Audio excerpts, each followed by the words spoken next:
evidencia la grave crisis ética que está empezando a calar nuestro sistema de salud, ¿no? No solamente a nivel de la prestación de servicios de salud, sino también a nivel de los colegios en que nosotros nos manejamos, ¿no?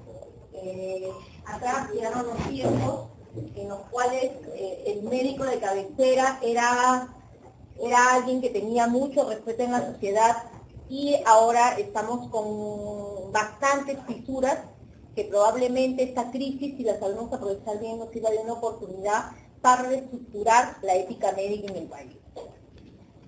Hablar de RCP, cuando hablamos de RCP aplicado, antes de hablar de RCP aplicado a la ética, primero tenemos que hemos llevado un curso completo, pero este es un resumen más o menos de los principios que rigen cuando nosotros vamos a hacer la de un cambio comunitario.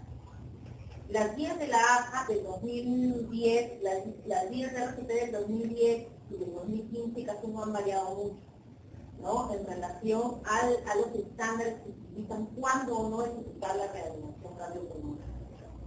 Entonces, para comenzar, ¿alguien me puede definir qué es ética?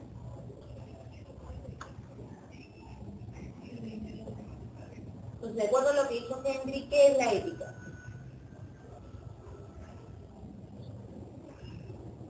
La ética es una conducta. O sea, dice, lo que yo tengo que hacer es correcto. ¿Qué es eso? Es una conducta de los médicos hacia el bien, a buscar lo correcto, lo ideal y lo excelente.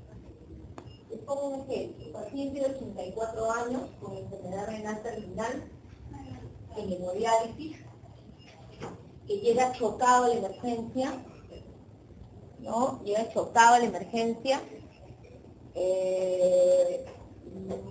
un shock séptico, y que además le han encontrado cáncer de vejiga y les hace parada cardíaca. ¿Qué hace? Ahora todo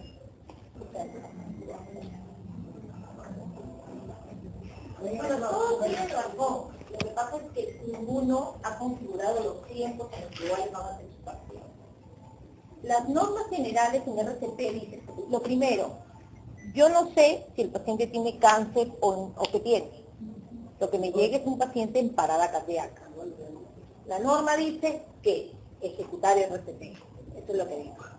Entonces, por eso tienen que decir, al final todos tienen una parte de razón, pero tienen que ubicarse en los tiempos. Es más o menos lo que se hace en medicina interna. ¿Qué hacemos? Ubicarnos para generar diagnósticos diferenciales y generar un plan de trabajo que tenga una amplitud de criterios que nos permita llegar al diagnóstico en el menor tiempo y con menor costo. Ese es el objetivo. Entonces, la ética médica orienta la conducta de los médicos hacia el bien, a buscar lo correcto, lo ideal y lo excelente. Ese es el fin de la ética. El principio de la medicina, que ya lo mencionó una de sus colegas, y que debe regir el actuar del médico es primum non nocere. Primero, no hacer daño, ¿no? Entonces, si vamos a agarrar y ejecutar maniobras en un paciente, por ejemplo, si llega un niño anencefálico, que yo sé solamente al verlo, que ya no va a tener expectativa de vida, o que es evidente que no hay expectativa de vida, entonces no es mi prioridad hacer un RCP, ¿no? Entonces, primero, no hacer daño, y segundo, respetar el fundamento hipocrático, pero más el fundamento que hacemos al colegiado, ¿no? ¿Qué es la ley ARPI? Son cánones o reglas establecidos por consenso científico actualizado para una buena conducta, ¿no? Prácticamente esa es la parte. Entonces, la ética, ¿de qué se ocupa? Primero, acuérdense, la ética es resultado de las conductas, por lo tanto, se ocupa de las acciones humanas. ¿Ah? Es lo que pasa, y a veces hay confusión cuando nosotros vemos, por ejemplo, en la residencia. Nosotros tenemos 3 niveles por los cuales nos manejamos, y en la práctica médica. La parte asistencial, que tiene responsabilidad con la distribución que nosotros tenemos, La parte académica, en el sentido de ustedes que tienen relación con la universidad, a veces en la universidad sacamos la parte asistencial, lo cual no es correcto. Y por último, la parte ética que es regida por el colegio médico. En realidad en el país que rige la parte médica, la parte ética es el colegio médico del Perú. Entonces, este se va a ocupar de las acciones, no dice la ética que es bueno o es malo, porque las conductas también se adecuan a las culturas y al modo de vivir de las sociedades o a las estructuras que se considera correctas dentro de una sociedad. Entonces, la ética puede variar del Perú a la China, o puede variar del Perú a Arabia, ¿no? Puede ser cuestión, y se llega a considerarlo como bueno. Además, es parte de la filosofía, por lo tanto, que estudia las reglas que deben seguirse para hacer el bien y evitar el mal, ¿no? Y, más que nada, son obligaciones morales que gobiernan la práctica de vida. Por eso es que es intangible el sentido, ¿no? No es algo que lo hagamos cuando nosotros firmamos una receta, está inherente a la receta que firmamos, porque el objetivo no es dar un abortivo. Cuando uno firma una receta, va contra las normas, afecta la ética, pero está inherente al acto médico. ¿Ya? Esa es la ética. La deontología viene a ser el código de normas propias por deberes morales. Por eso, nuestro colegio nos da un código de ética y deontología. Y de ahí nace el acto médico, que requiere de principios éticos y morales fundamentales, de conocimientos científicos actualizados, que es lo que ustedes obtienen en una especialidad, y adiestramiento refinado, que es lo que hacen en la especialidad, o cuando nos capacitamos, cuando hacemos un diplomado, cuando pagamos una maestría.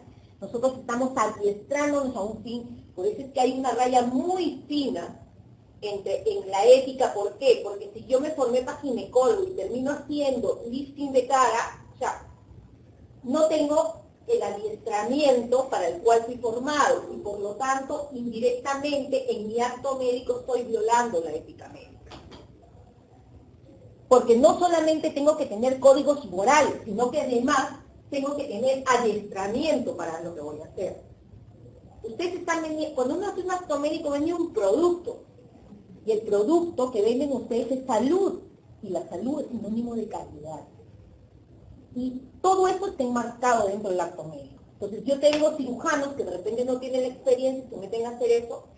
Por ejemplo, una cirugía de alto riesgo, el paciente queda con complicaciones, está inmersa la ética médica.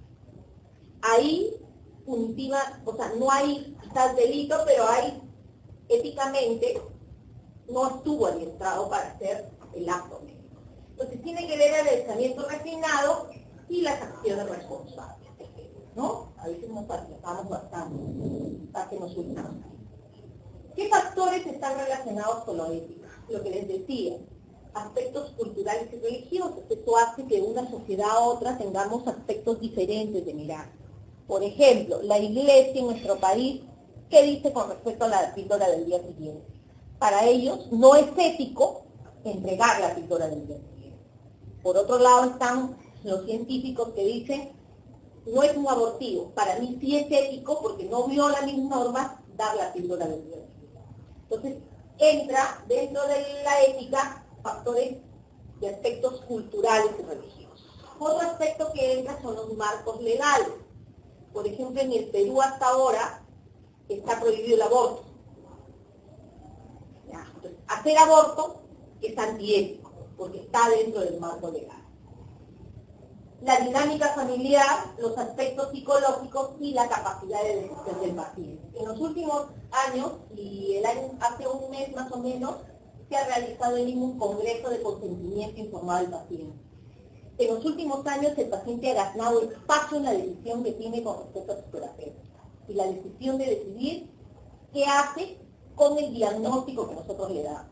Si decide hacer un tratamiento cruento o decide quedarse donde está. O sea, eso ha venido ganando a través del consentimiento informado. Si nosotros seguimos todos los aspectos que hemos dicho, vamos a llegar a una calidad de acto médico, que nos lleva a no tratar enfermedades sin enfermos, por lo tanto, individualizamos el tratamiento. No es lo mismo tener un diabético en medicina interna, no es lo mismo tener un diabético de 84 años con falla renal que tener un diabético sin falla renal que me ha debutado hace 3 meses. No es lo mismo, por eso es que nosotros debemos individualizar. La diabetes es la misma, pero el contexto en el que se mueve la diabetes no es igual. Por lo tanto, la medicina y el acto médico debe estar orientado a individualizar el tratamiento. Es igual en el RCP. Si ustedes tienen un paciente de 25 años que llega de emergencia, que se accidentó, que llega de emergencia, aparentemente el hombre no tiene ninguna enfermedad y le está separada cardíaca, ¿qué hace? Reanimarlo, ¿no? Si llega un paciente, que hemos dicho antes, y ustedes después averiguan que tiene cáncer en estadio terminal, ¿qué hacen? Los dos le inician el RCP. ¿Estamos de acuerdo? Ya. El uno dicen que no tiene enfermedad y el otro, porque mientras uno hace el RCP uno va hablando y el resto va informando por el trabajo de equipo. Entonces, ¿qué hacen ustedes? ¿Cuál paran el RCP? El terminal. Entonces, el RCP es el mismo, pero ¿qué han hecho? Individualizar el tratamiento. ¿Ya? Cada paciente merece que lo evaluemos en su contexto. Segundo, ser honesto. Si un paciente llega con hemorragia cerebral que invade todo el cerebro y su sobrevida es del 1%, no le vamos a crear al paciente, al familiar la expectativa de que va a vivir solo porque me va a pagar 10.000 soles por la operación. Por eso hemos ido perdiendo espacio en la medicina. Por eso que otras profesiones están comenzando. Uno debe ser honesto. Y uno ni por pena debe decirle, o sea, debe agarrar y decirle al paciente cuáles son las condiciones de salud. A nosotros en medicina nos pasó un caso hace menos de 3 meses, con una señora que llega con ascitis, entonces todo el mundo a buscar, recuerdo, que tenía ascitis, a ver cáncer, hay una carcinomatosis. Cuando en eso tenemos una historia antigua, nos damos con la sorpresa de que la paciente tenía diagnosticado cáncer hace 1 año. Un cáncer de vesícula y efectivamente se había metastatizado. Llega el familiar, nosotros no sabíamos, que el familiar no sabía, ¿sabe qué señor? Bueno, la expectativa de su familiar no es mucho, usted ya sabe que tiene cáncer, y la familia no sabía que el paciente tenía cáncer. Se murió la paciente a las 24 horas, los familiares quisieron tumbarnos la puerta porque ellos nunca le habían dicho que su mamá cáncer, y la hija decía, si ustedes me hubieran dicho hace 1 año que mi mamá tenía cáncer, hubiera hecho cosas que no ha hecho.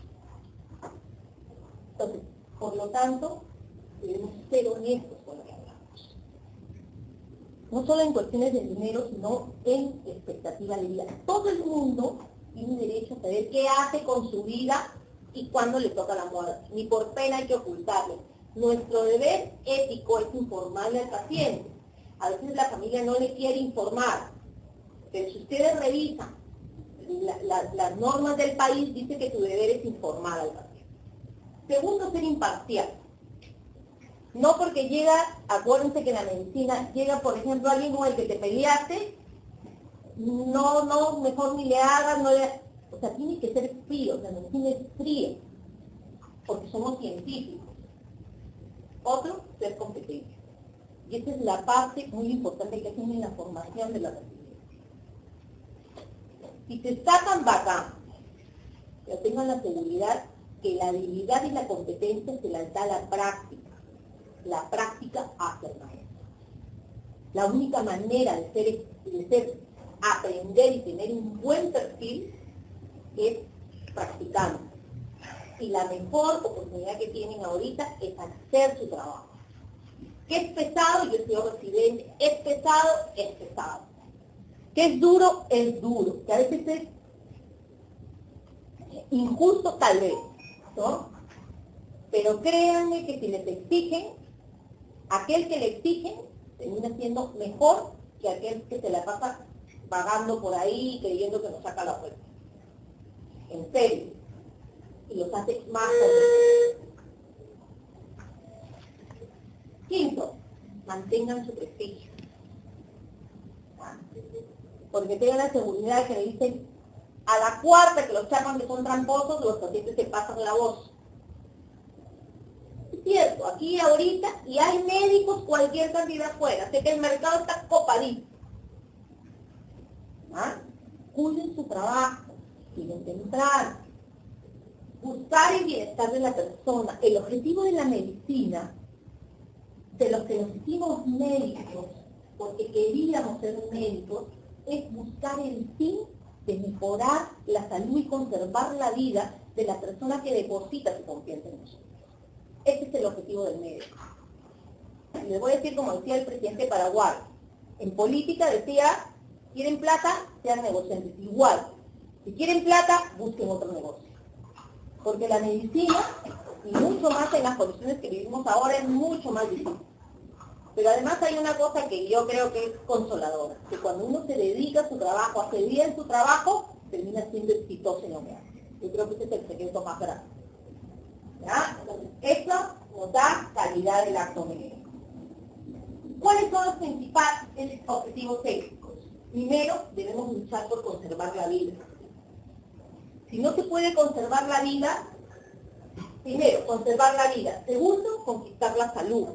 Es lo que hacemos, eso más cae en los médicos internistas, son los que más ven esto, ¿no? Y los pediatras que lo ven en los niños.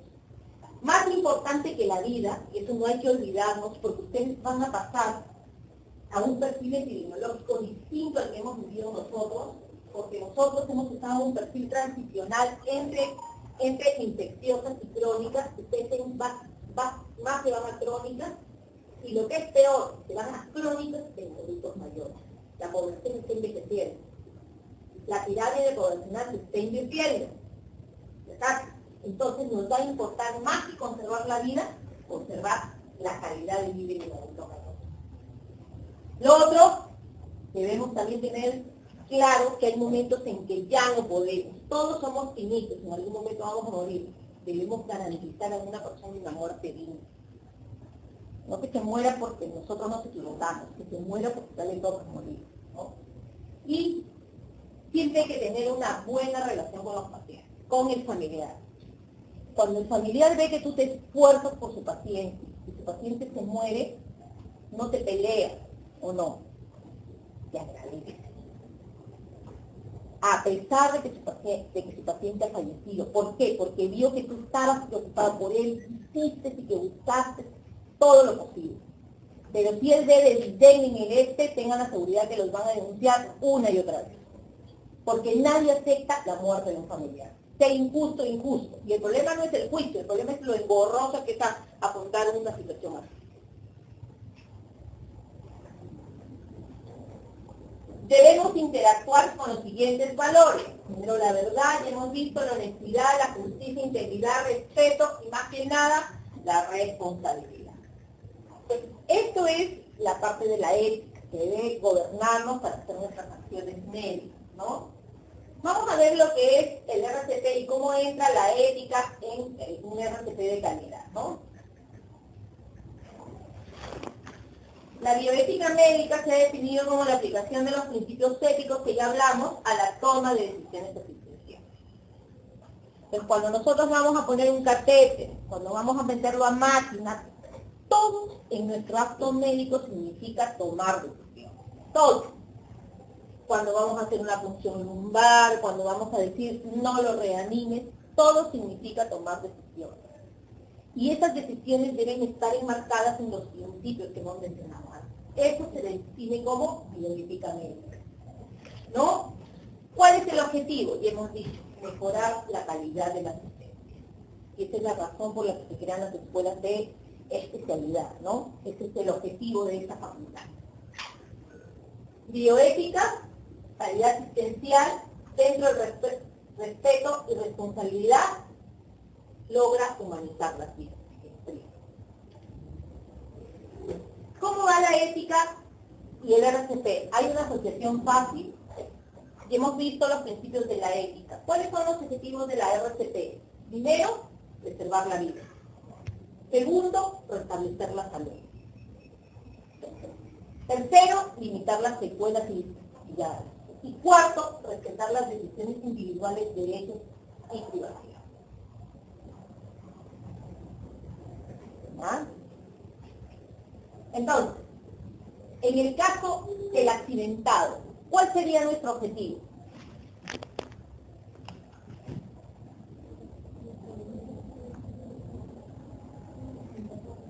Preservar la vida. Y al inicio del paciente de 84 años, ¿cuál es el objetivo? Preservar la vida. Y luego, ustedes tienen información que hace. No pueden restablecer la salud. Pero en el accidentado sí pueden restablecer la salud. Y continúan. ¿No? Ya vimos los principios de la bioética, pero autonomía, el paciente tiene capacidad de decidir, no maleficencia, nuestro principio principal es no hacer daño, beneficencia, hacer el bien, y en justicia no debemos discriminar y generar dignidad y honestidad. El objetivo del tratamiento del RCP es restaurar la salud en la medida de lo posible, minimizar el daño y maximizar el beneficio.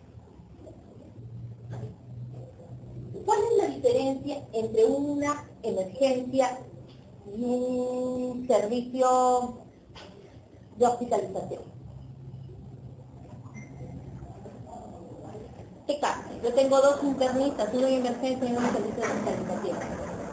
¿Qué cambia? ¿Y qué debería cultivar o no cultivar? ¿Qué pericias debería destacar o debería manejar en cada uno de ellos? ¿Cuál es la diferencia? ¿Quién ha hecho emergencia de vida? ¿Ninguno todavía? Todos los que están en emergencia.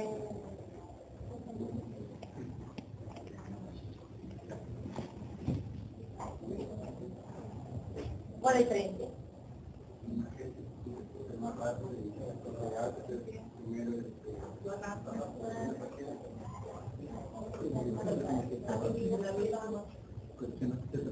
¿Qué habilidades desarrolla en la emergencia?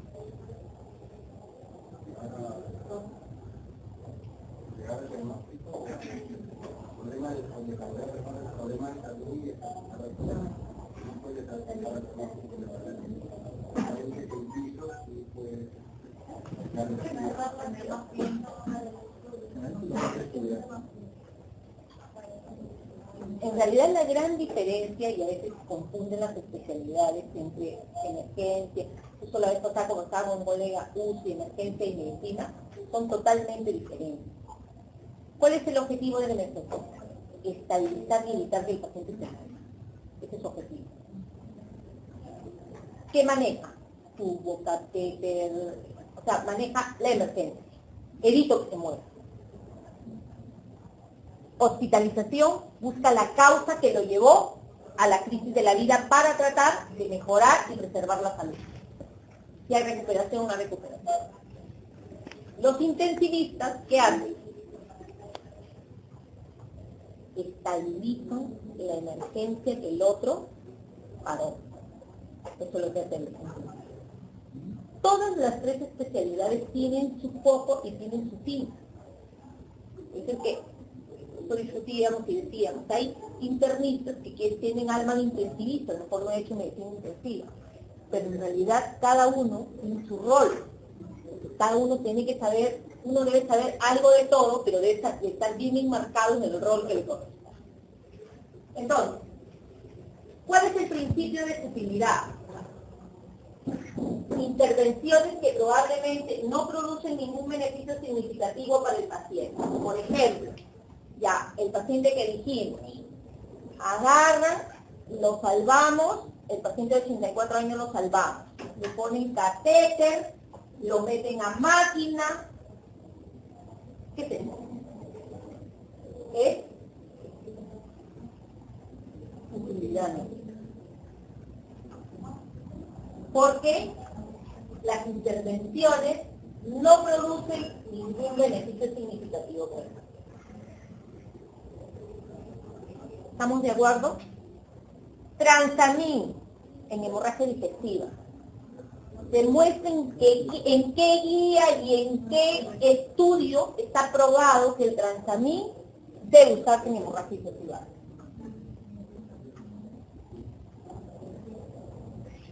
Estaríamos entrando en no hay evidencia, pero algunos lo siguen usando. Acuérdense, no les quiero hablar de administración porque es serio, porque si lo llevamos a la parte, si yo me pongo desde el lado del sector, digo, me está gastando plata, te gusta.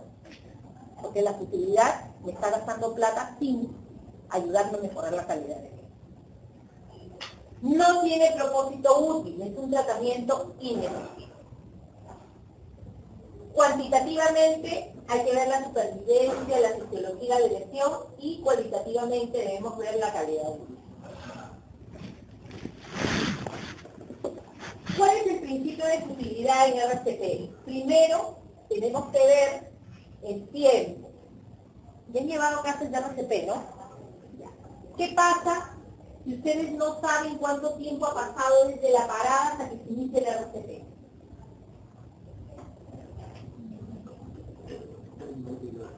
Porque el paciente lo encontraron tirado, se fue a dormir, al día siguiente la familia se despierta y lo encuentra tirado y no respira. Todavía aparentemente no está frío, pero no respira.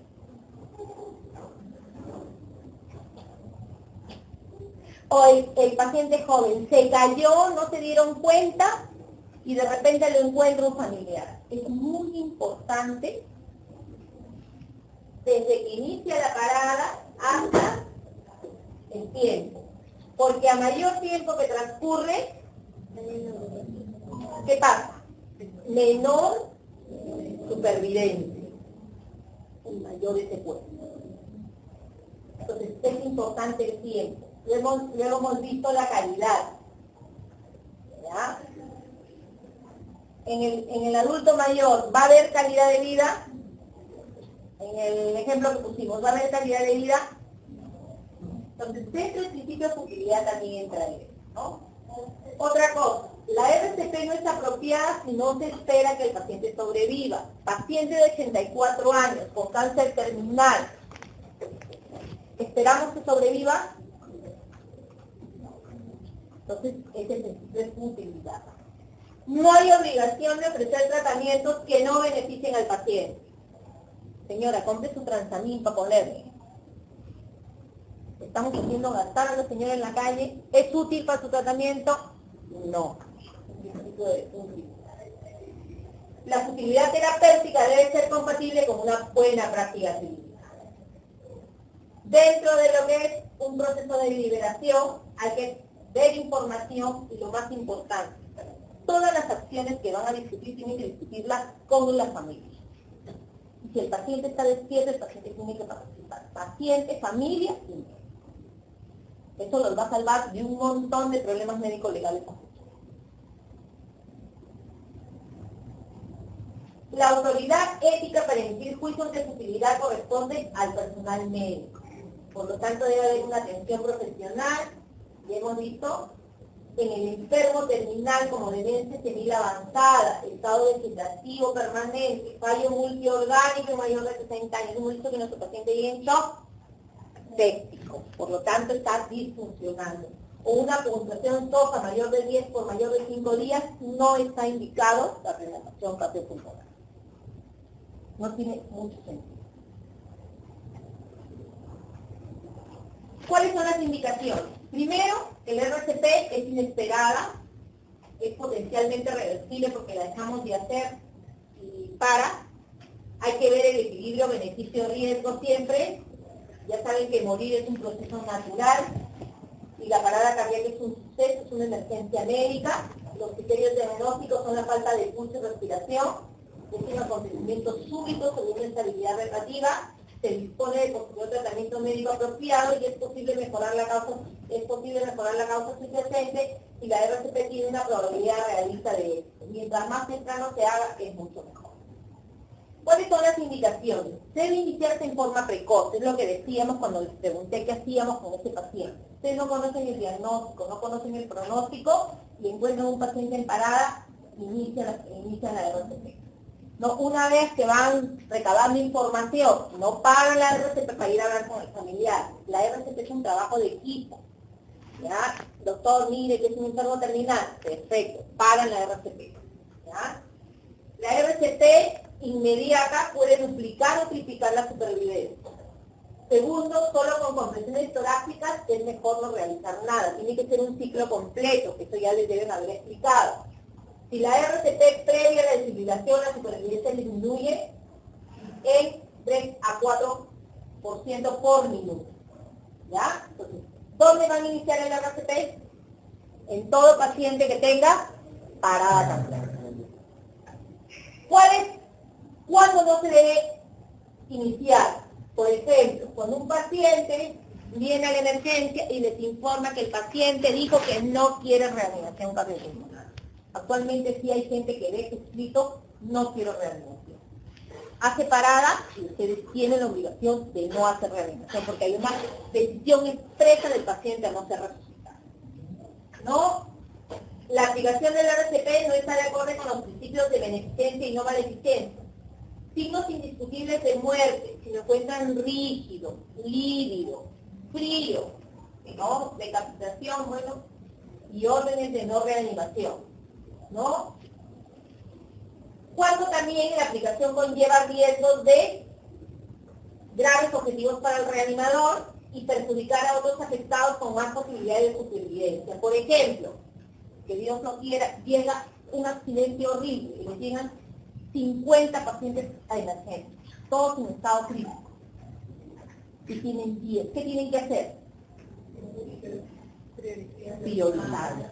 ¿Qué prioriza? Los que pueden tener mejor calidad de vida, los que tienen expectativa de salvarse, los que no tienen cosas graves, entonces tienen que priorizar. Eso es lo que dice, ¿no? Los principios de justicia para lograr, ¿no? ¿Cuándo no se debe iniciar? Acordémonos que el RCP, ¿cuál es el objetivo? Ya vimos, está encaminado a qué? A conservar la vida y a ver la calidad de vida. Cuando eso no se cumple, no está indicado hacer RCP. ¿Ya? Entonces, si hemos visto todo paciente en situación de parada, la bondad dice, éticamente hay una importante diferencia entre lo que está indicado y lo que está contraindicado. Vamos a ver. ¿Cuándo no debe? Cuando hay órdenes de no resucitación, ¿no? Paciente, médico, familia. Esto va a disminuir la ansiedad, disminuir tratamientos no indicados o deseados, porque hay un proceso de deliberación. Y los documentos consensuados, que ya saben cuando el paciente decide que no lo reanime. Hemos tenido casos ahí, o la familia, a veces cuando el paciente está mal, la familia nos firma no reanimación. Ojo, hay que tener mucho cuidado de ponerlo en historia, porque en nuestro código legal, hemos visto que la parte legal entra, y en nuestro código legal no está aprobado la no reanimación. ¿Ya? Entonces, ¿cuándo van a suspender la reanimación? ¿O le dan 2 horas, 1 hora? ¿Cuándo suspenden? No hay tiempo para suspender. ¿Cuándo suspenden?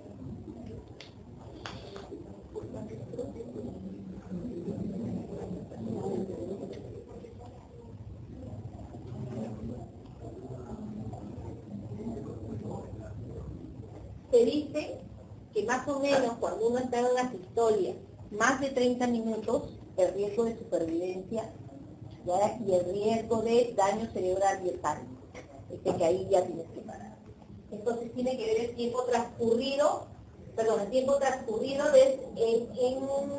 en esto. Ahora, lo que hablábamos antes, el tiempo transcurrido para iniciar el RCP. Cuando tú no sabes que el paciente está en parada, lo encuentran después de 1 hora y tú tienes signos de lividez o tienes signos de enfriamiento, no tiene mucho sentido hacer RCP. Acuerdo, tiene que ver mucho el tiempo transcurrido para iniciar el RCP. El tiempo transcurrido hasta la desfibrilación, Si hay testigos presenciales, las enfermedades comórbidas que hemos hablado en el caso de nuestro ejemplo, y si hay instrucciones previas, que es el OMS.